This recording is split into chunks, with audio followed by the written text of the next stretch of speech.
Semoga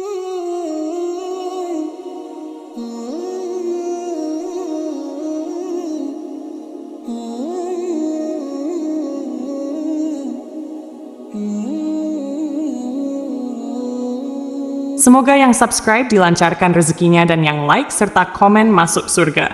Bismillahirrahmanirrahim. Assalamualaikum warahmatullahi wabarakatuh. Syukur alhamdulillah kita bisa berjumpa lagi di channel ini.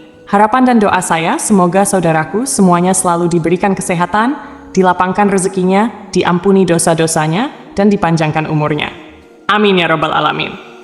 Sahabat beriman yang dirahmati Allah, tak ada kebahagiaan yang paling diimpikan oleh manusia selain dicintai oleh penciptanya, Allah Subhanahu wa Ta'ala. Berbagai cara dan upaya kita lakukan supaya bisa mendapatkan ridha dari Allah Subhanahu wa Ta'ala. Baik itu dalam ibadah, aktivitas, bahkan dalam hendak tidur pun, kita selalu ingin mencari ridha Allah Subhanahu wa Ta'ala. Hal tersebut kita lakukan semata-mata untuk bisa mendapatkan perhatian dari Sang Khalik.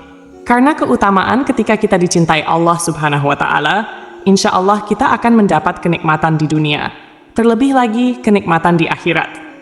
Rasulullah Shallallahu Alaihi Wasallam pernah bersabda, apabila Allah mencintai seorang hamba, maka dia menyuruh Jibril, sesungguhnya Allah mencintai si fulan, maka cintailah ia. Maka Jibril pun mencintainya. Lalu Jibril menyeru kepada penduduk langit, sesungguhnya Allah mencintai si fulan, maka cintailah ia. Maka penduduk langit pun mencintainya. Setelah itu, kecintaannya diteruskan kepada penduduk di bumi. Hadis riwayat Bukhari. Sahabat beriman yang dirahmati Allah, lalu apa saja ciri-cirinya jika kita disayang oleh Allah? Yang pertama adalah dibukanya pintu amal saleh sebelum kematian. Rasulullah Shallallahu Alaihi Wasallam pernah bersabda, apabila Allah menginginkan kebaikan kepada seorang hamba, Allah akan jadikan ia beramal. Dikatakan, apakah dijadikan beramal itu? Beliau bersabda, ya, Allah bukakan untuknya amalan saleh sebelum meninggalnya, sehingga orang-orang yang berada di sekitarnya ridha kepadanya. Hadis riwayat Ahmad dan Al-Hakim. Dari hadis tersebut sudah jelas dikatakan bahwa jika Allah menghendaki kebaikan pada hambanya, maka Allah akan menjadikan hamba tersebut beramal saleh sebelum wafatnya. Allah juga menjadikan hamba tersebut senantiasa bertaubat kepada Allah Subhanahu wa Ta'ala atas segala kesalahannya dalam setiap napasnya. Sehingga ketika hamba yang dikehendaki Allah tersebut meninggal dunia, maka ia meninggal dalam keadaan husnul khatimah dan diampuni segala dosa-dosanya yang dikerjakan semasa hidup di dunia ini. Sungguh sangatlah beruntung seorang hamba yang dicintai Allah Subhanahu wa Ta'ala tersebut. Lalu yang kedua adalah dipercepat sanksinya di dunia. Rasulullah Shallallahu Alaihi Wasallam pernah bersabda, apabila Allah menginginkan kebaikan kepada hambanya, Allah akan segera mempercepat sanksinya untuknya di dunia. Dan apabila Allah menginginkan keburukan kepada hambanya, Allah akan membiarkan dosanya di dunia sampai Allah membalasnya di hari kiamat. Meski salah satu tanda seseorang yang dicintai Allah Subhanahu wa Ta'ala adalah dipercepat sanksinya di dunia, akan tetapi kita tidak dianjurkan untuk meminta kepada Allah agar dipercepat sanksi kita di dunia, karena belum tentu kita akan sanggup untuk menghadapinya. Ada kisah menarik yang mungkin bisa menjadi pelajaran untuk kita semua. Dikisahkan dari Anas radhiyallahu anhu, Rasulullah Shallallahu Alaihi Wasallam pernah menjenguk seorang laki-laki Muslim yang sedang sakit parah, sampai kurus dan lemah seperti seekor burung kecil. Kemudian Rasulullah Shallallahu Alaihi Wasallam bertanya kepadanya, apakah kamu pernah berdoa ataupun memohon sesuatu kepada Allah? Sahabat tersebut menjawab, ya, saya pernah berdoa, ya Allah ya Tuhanku, apa yang akan engkau siksa kepadaku di akhirat kelak? Maka segerakanlah siksa tersebut di dunia. Mendengar pengakuan itu, Rasulullah Shallallahu Alaihi Wasallam pun berkata, Subhanallah, mengapa kamu berdoa seperti itu? Tentu kamu tidak akan tahan. Mengapa kamu tidak berdoa? Ya Allah, berilah kami kebaikan di dunia dan kebaikan di akhirat, serta peliharalah kami dari siksa neraka. Lalu Rasulullah Shallallahu Alaihi Wasallam berdoa kepada Allah untuk sahabat tersebut. Dan akhirnya Allah pun menyembuhkannya.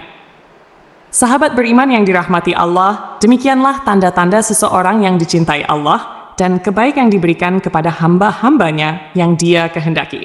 Semoga kita semua termasuk dalam golongan hamba-hamba yang dicintai oleh Allah Subhanahu wa Ta'ala dan mendapatkan kebaikan di dunia serta akhirat.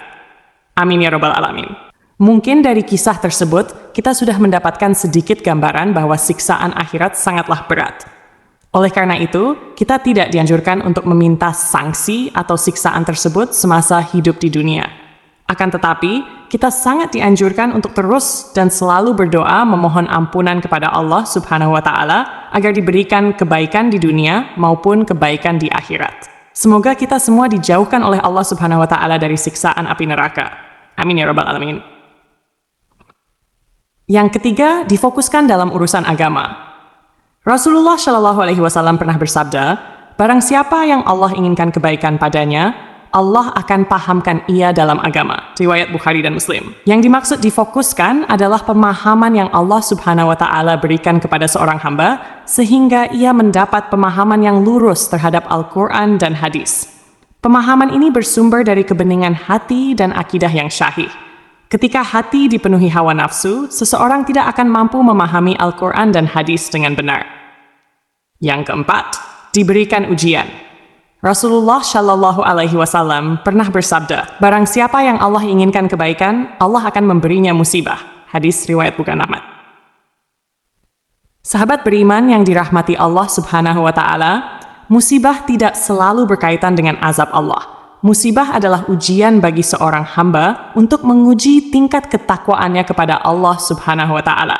Rasulullah Shallallahu Alaihi Wasallam juga bersabda, setiap cobaan yang dihadapi umatku itu untuk menggugurkan dosa dan mengangkat derajatnya.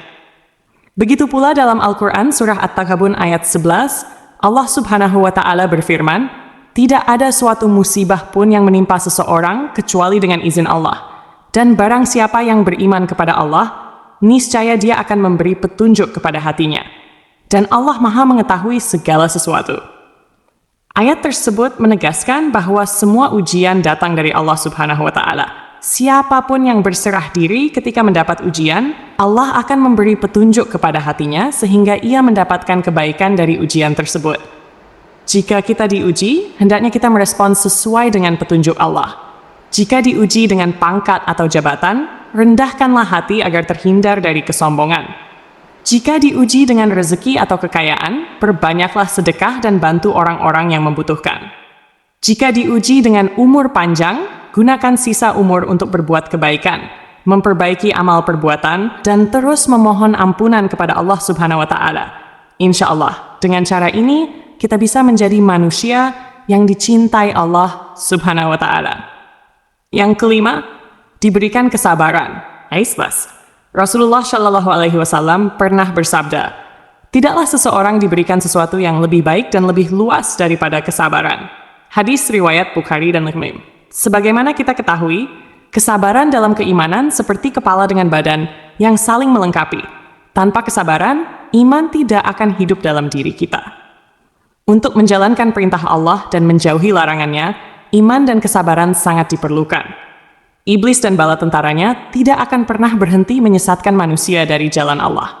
Oleh karena itu, mari kita berdoa, semoga kita termasuk hamba-hamba yang dicintai Allah Subhanahu wa Ta'ala.